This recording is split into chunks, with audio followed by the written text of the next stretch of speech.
Kogi State Governor Yahaya Bello has prohibited all traditional rulers from issuing consent letters to minors without approval by the government, and that the existing consent letters served to them will be reviewed. Governor Bello said the federal government has revoked some minors' licenses for a proper detail.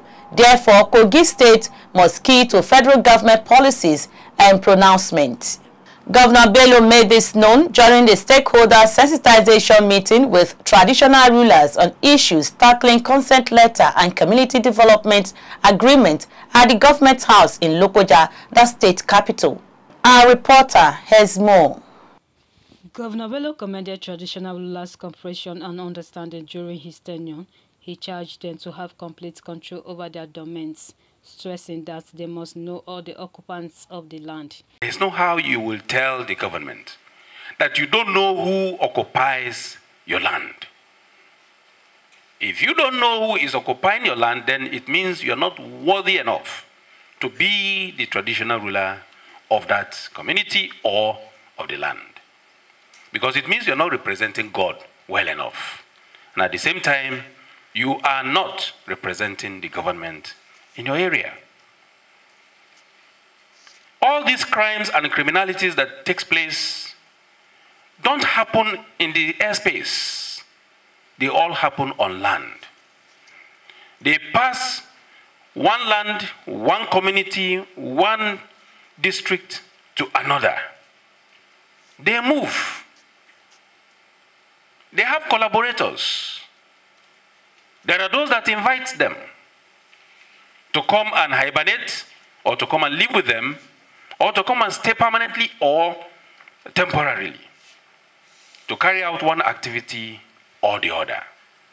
So you must be in charge. You should know the good, the bad, and the ugly in your various domains.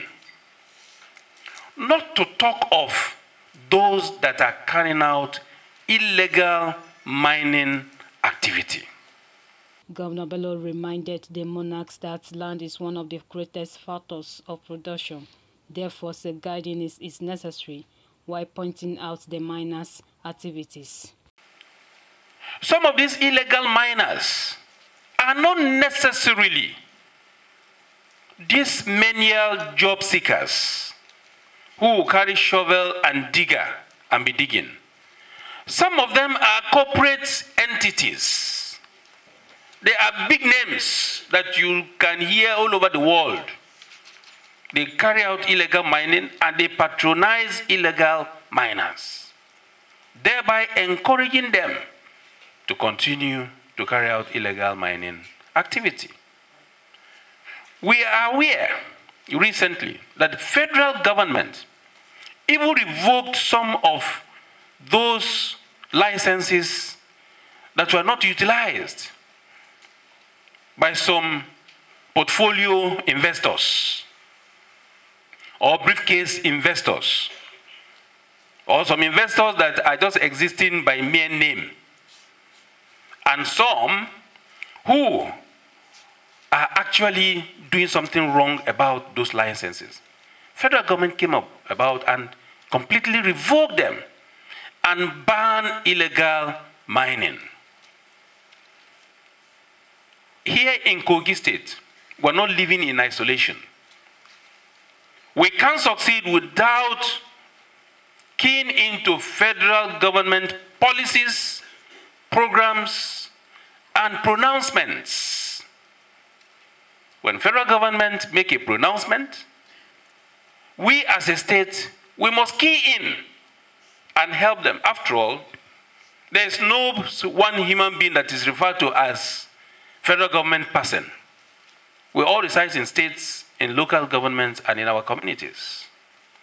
And as a responsible government, we must domesticate all of these policies, programs, and pronouncements of the federal government. The governor urged the incoming government to sign a new law that will be stiff on miners, so that before they take any mineral from Kogi, they must pay tax. We should all remember what happened in Zimbabwe, where there was no land again for the real citizens to even carry on farming activities.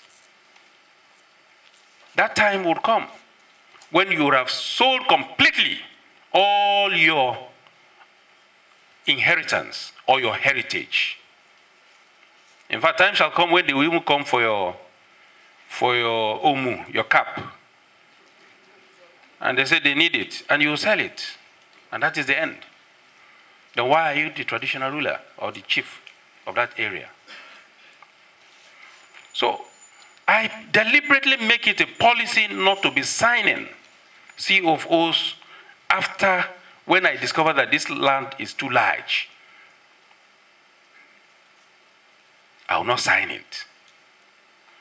And I'm urging the incoming government to look into some of those things that took place in the past that I was unable or I am unable to attend to. Some of those lands will be revoked, or COFOs will be revoked. If you don't know the value, we will know the value. We will keep it for your children or your children's children or your grandchildren that are coming. So please, on that note, all consents that have been given so far will be reviewed through the Ministry of Solid Minerals and then Land and Urban Development.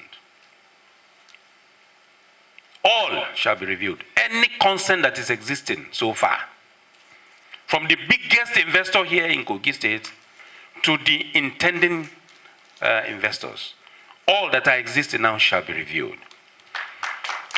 All community development agreements that are existing now shall equally be reviewed, because majority of them are to our own disadvantage. And moving forward, no local government or any traditional ruler should ever go into any community development agreement or consent of any piece of land without due clearance from the state government. The governor must approve, not just at the ministry level, because sometimes you don't trust some of these, our appointees, some you don't trust the civil servants. They will process it at that level, and then they will just either stamp or forge the signature, and then give it back to you and say, the governor, I convey the approval of the governor to you. No, the governor must sign every consent that you will enter into with any would-be investors as far as Kogi State is concerned. We must derive the full benefits of our land for our people. The Commissioner for Solid Mineral and Natural Resources, Abubakar Bashiru Gegu, said the real fathers holds the key to the success and failure of the economy, also security administration of the states. The state government, through the ministry, will continue to formulate policies that will provide the enabling environment for the mining sector to strive in the state, thereby enhancing investors' confidence in solid mineral sector. As our royal fathers, government recognize the partnership with you is important in this regard. Another serious issue of concern is the community development agreement. The law stipulated that before any company commences mining, it has to submit statutory environmental documents mandatory for operations, such as environmental impact assessment, environmental processing, rehabilitation program, and community development agreements. As a result of this unregulated mining activities going on, the extent of environmental degradation in Kogi State is unimaginable. Despite the outcry from the host communities, most mining investors had failed to provide an alternate solution to this agreement and therefore had defaulted in environmental obligations in the areas of potable water supply, electricity supply, healthcare service delivery, school facilities, road construction, and reclaiming of farmland.